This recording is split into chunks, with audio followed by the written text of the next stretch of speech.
ಇಂಗ್ಲೀಷ್ನಲ್ಲಿ ಯು ಮುಂದೆ ಕೆಲವೊಮ್ಮೆ ಆ್ಯನ್, ಕೆಲವೊಮ್ಮೆ ಎ ಯಾಕೆ ಬರುತ್ತದೆ?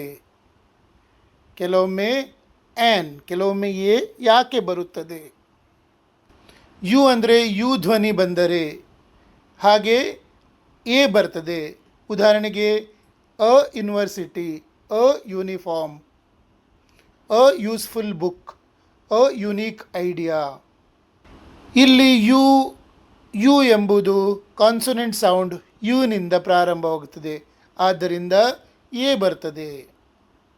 ಹಾಗಾದರೆ ಯು ಅಂದರೆ ಆ ಧ್ವನಿ ಬಂದರೆ ಆ್ಯನ್ ಬರ್ತದೆ. An umbrella, an uncle, an unhappy man, an unusual situation.